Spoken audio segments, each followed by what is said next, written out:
Let's get started now looking at adding polynomials.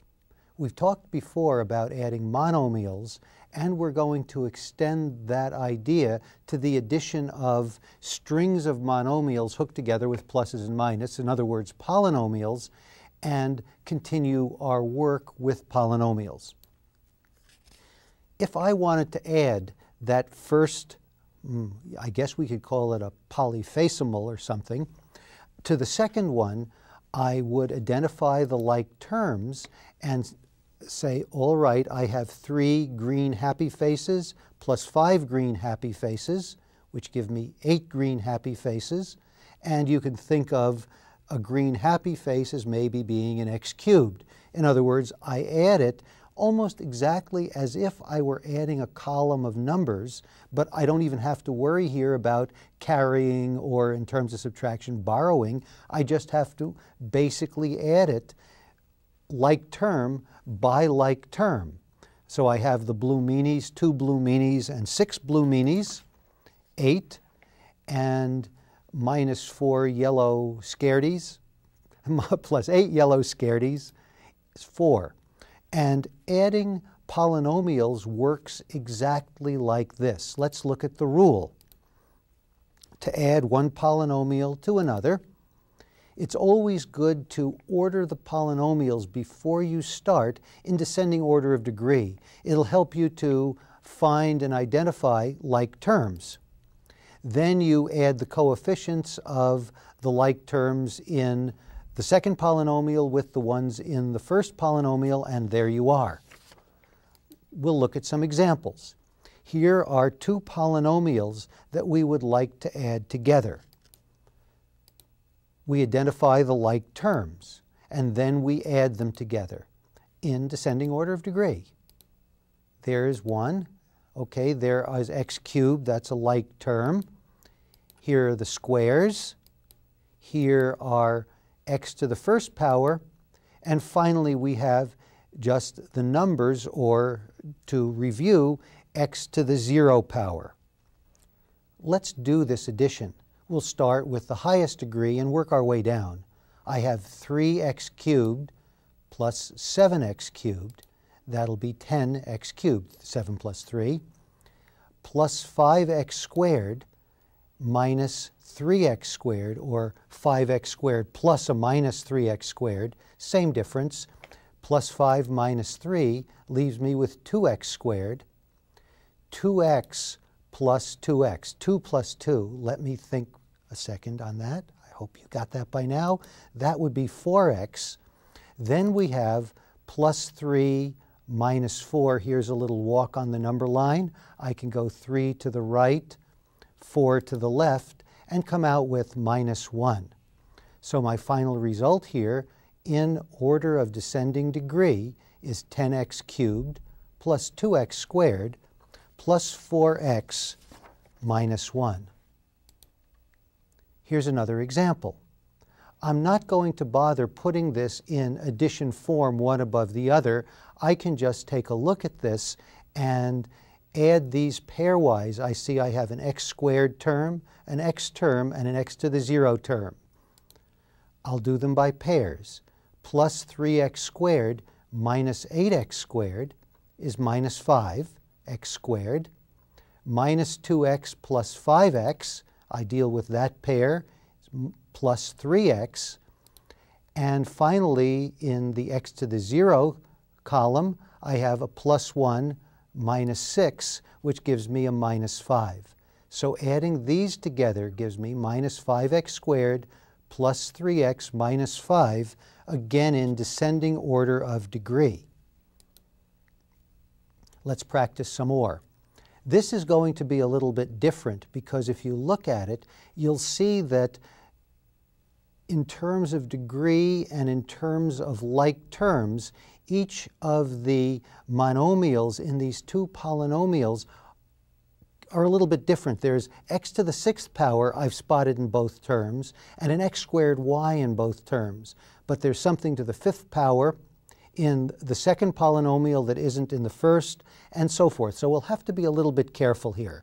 And we'll try to add these things in descending order of degree.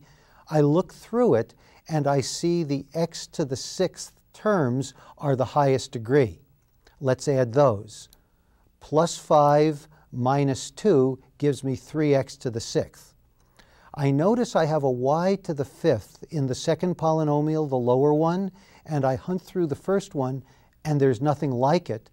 So effectively, I'm adding a 0y to the 5th from the first polynomial minus a 1y to the 5th from the second, and effectively, I just bring that down. Next, I look for terms of degree 4. I don't see any. I go down to terms of degree 3, and I see I have a minus 8x squared y in the first and a 1x squared y in the second. I'll add those together to get minus 7x squared y. Now I look for terms of degree 2, and I see I just have 1. Again, all I need to do there, since there isn't anything to operate on with it in the lower polynomial, I effectively just bring it down. Terms of degree 1, there is only that one. I bring that down. And terms of degree 0, I just see the 2 in the first polynomial and bring that down. And I'm finished. 3x to the 6th minus y to the 5th minus 7x squared y minus 3y squared minus 2y plus 2. Let's look at this one. And again, we have to be a little bit careful here. We assign these by descending order of degree and then try to spot like terms in each one. There is a 3a squared minus a 2a squared. 3 minus 2 is 1, so I just get an a squared. Now I see I have on the top polynomial an ab, plus 5ab, and we're trying to fool you here a little bit. Remember, when you multiply, the order of things you multiply doesn't matter. So I have in the second polynomial a minus 5ba. Well, you can't fool me. I've spotted those. That's the same variables to the same power. They just got swapped around. So I have plus 5ab minus 5ba, which is the same as minus 5ab. That gives me a 0. Plus 5 minus 5, I'm adding opposites. And in fact, when I'm reporting this, I can drop that. Then I have a minus 7b squared and a plus 3b squared. Minus 7 plus 3 minus 4b squared.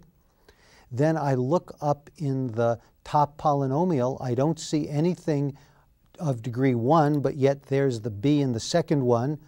I can just bring that down. And the only number I see is a 2 in the top polynomial, and I'll bring that down. Remember that when you're finally reporting this, your answer, although putting the 0ab in there explicitly, is just fine. You really don't have to report that. If you just said a squared minus 4b squared plus b plus 2, you would be doing okay with this. Let's add these. We have a minus x squared plus 5x minus 8 and a 5x squared plus 2x minus 3. We have them already stacked in descending order of degree, but when I add them, I'm going to do something else.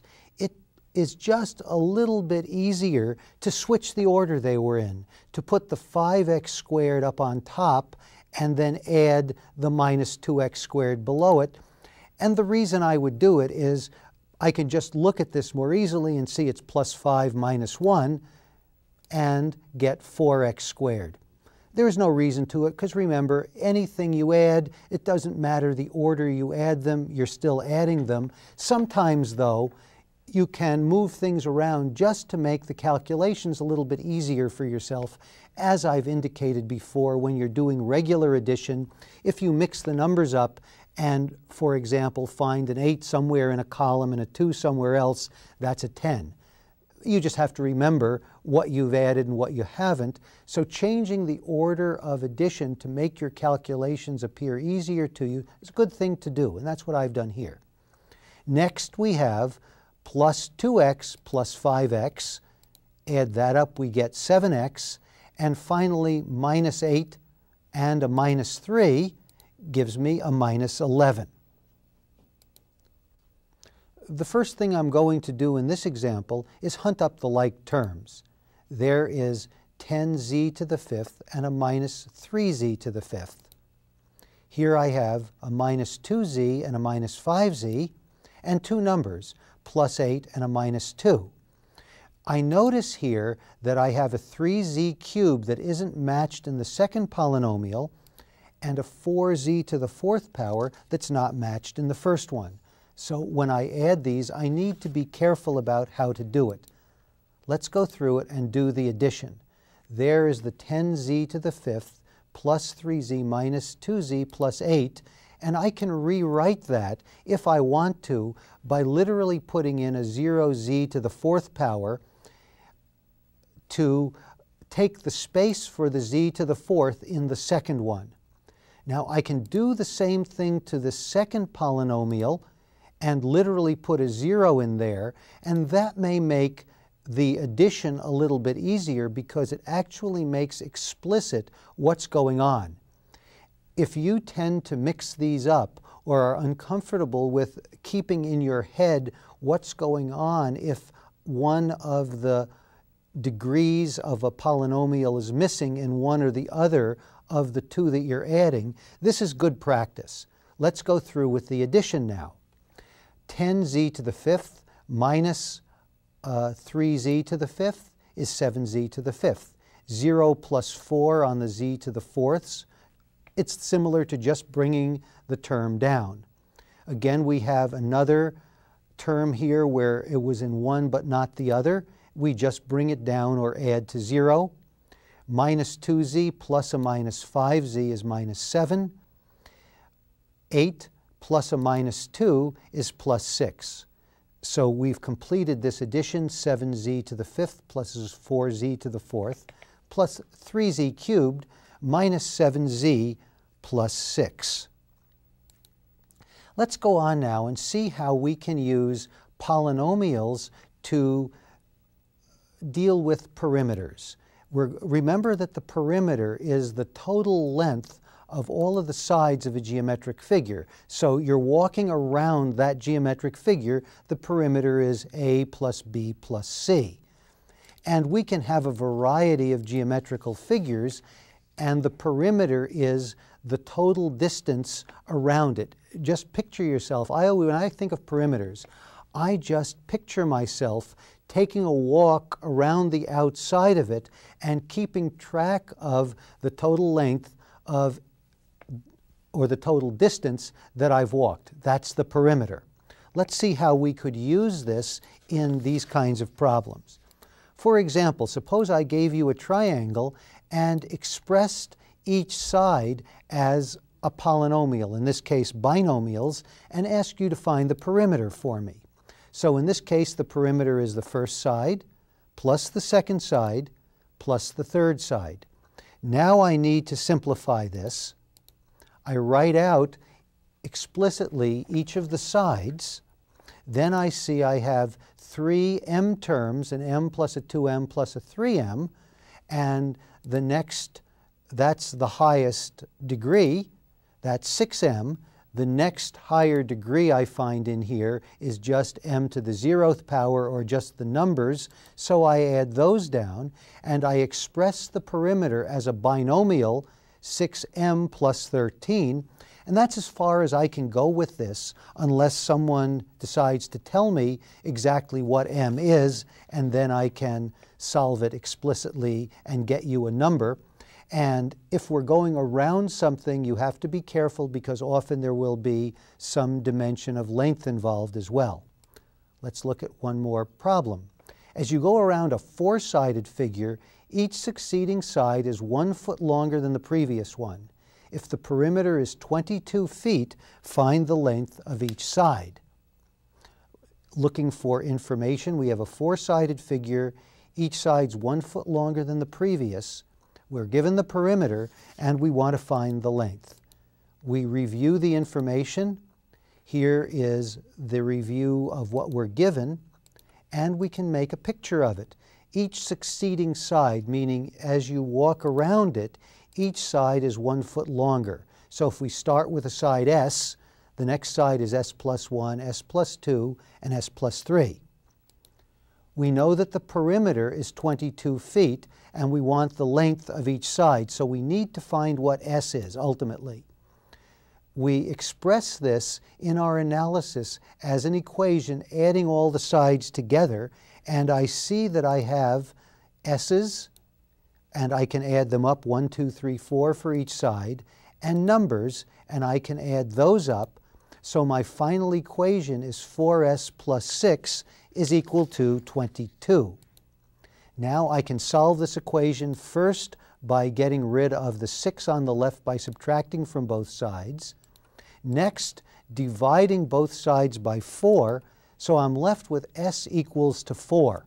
We're not done yet, though. We want the length of each side, and we have to remember that the original expression, the original dimension, was feet. So if s is 4 feet, s plus 1 is 5 feet, 6 feet, and 7 feet. Then we know the total of those have to be 22 feet, so if we add those together and get 22, we're on the right track. Speaking of right track, I'm going to switch tracks just a little bit now and talk about subtracting polynomials. In this case, suppose we have a 4x squared plus 2x plus 3, and I want to take away from it 2x squared plus 3x minus 4. So in this case, I'm not adding. I want to subtract that second polynomial from the first. And we remember back when we were talking about integers, subtracting, simple subtraction is the same as adding the inverse. To review, the inverse of 5 is minus 5. And similarly with a monomial or a term in a polynomial, the inverse of 5x squared is minus 5x squared, and oppositely, the inverse of minus 5x squared is x squared. Let's do a rule. To subtract one polynomial from another, we arrange the polynomials in descending order of degree, and then we add the inverse of each of the terms in the second polynomial to the like one in the first. We'll do some examples. Here's one. 4x squared plus 6x plus 9 minus the quantity 3x squared minus 2x minus 4. In order to do this, we have to take the inverse of 3x squared minus 2x plus 4. Let's do that. The inverse of minus 3x, the inverse of 3x squared is minus 3x squared. The inverse of minus 2x is plus 2x. The inverse of minus 4 is plus 4. So we've effectively changed the sign of each of the terms in the second polynomial. Now we can add them. 4 minus 3 is 1x squared. 6x plus 2x is 8x. 9 plus 4 is 13. Our final answer then is x squared plus 8x plus 13. We've taken the second polynomial and changed the sign of each of the terms in that polynomial and then proceeded just as we did with addition. Let's do another subtraction. Let's subtract 3x squared minus 2x plus 4 from 2x squared plus 5x minus 2. We write this way because we're subtracting the 3x squared minus 2x plus 4 from the polynomial with the 2x squared. We remember the rule that we need to write the additive inverse of each term in the lower polynomial, then add the like terms. Let's do that. We add minus 3x squared plus 2x, change it again, minus 4. We've changed each of the signs for each of the terms in the polynomial we're subtracting, and then we proceed as if we were adding. Plus 2x squared minus 3x squared is minus 1x squared, or just minus x squared. 5 plus 2, 7x, minus 2 minus 4 is a minus 6. Let's look at another subtraction example. We have 18r cubed minus 17r squared plus 10r plus 5, and we want to subtract from that minus 6r cubed plus 5r squared minus 6r plus 7. Again, we look at this term by term, and we change the sign of each of those within the brackets. We change the sign of the first one to a plus. We change the sign of the second one, since it was originally plus, to a minus. We change the sign of the third one to a plus, and finally the sign of the number to a minus. Then we proceed as if we were adding 18 plus 6, 24r cubed, minus 17 minus 5, minus 22r squared, 10r plus 6r, 16r plus 5 minus 7 leaves me with minus 2. So our final result is 24r cubed minus 22r plus 16r minus 2 in descending order of degree. Let's try another example. We have a minus 8t to the 7th power plus 3t cubed plus 4t minus 5, and we're subtracting from that minus 7t to the 7th plus 3t to the 5th minus 7t minus 6. And here we notice that in the first term we have a t cubed. In the second term, in the second polynomial, we have a t to the 5th power. We have to be careful how we do this because there aren't any matched, and no cube terms in the second polynomial, no 5th terms in the first one. We proceed as we did before, and just to make things line up in this case, to make it absolutely clear what's going on, I stuck the zeros in so that I could match them column for column. Where there was no term in the polynomial, I put in a 0, so they actually match. Now I will proceed the same way. I'm going to change the sign of each one of those and then proceed as in addition. I've changed the sign of every one. Of course, it doesn't matter whether you have a plus 0 or a minus 0. It's not going to do anything. Now I look at this and I see I have a minus 8 minus 7. That gives me a minus 15t to the 7th plus 0 minus 3 is minus 3t to the 5th. Again, I could have just brought that down, but I put it in here explicitly because it helps me to see exactly what's going on. I have a 3t cubed minus a 0t cubed. 3 minus 0 is just 3. Then I have a 4t and a 7t, add those to get 11. Minus 5 plus 6 gives me a plus 1. My final result here is minus 15t to the 7th, minus 3t to the 5th, plus 3t cubed, plus 11t plus 1. That's as much as I can simplify this, and again, notice I have this by descending order of degree. Here's an example with two variables, and we have to be particularly careful because it's easy to be confused. We want to make sure that we don't add or subtract an r squared s cubed term with an r cubed s squared term. So we need to examine this very, very carefully. Let's remember, though, that since we're subtracting, we need to change the sign of each of the terms in the polynomial. Now that we've done that, we can proceed as if we were adding. We need to identify the like terms before we go on.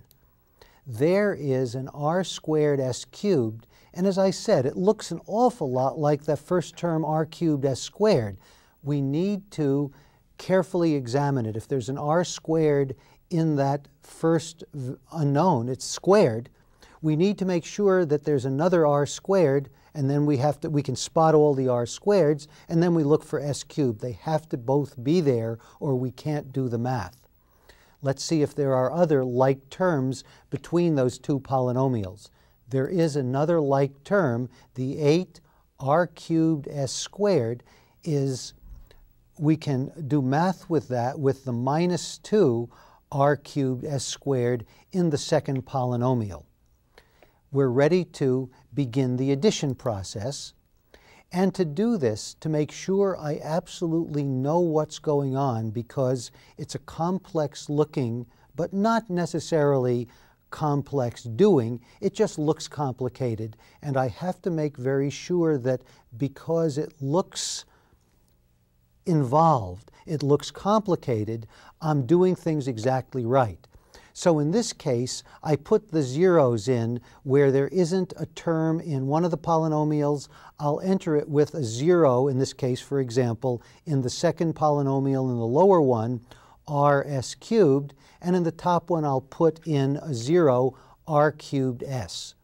Now I'll do the math for this.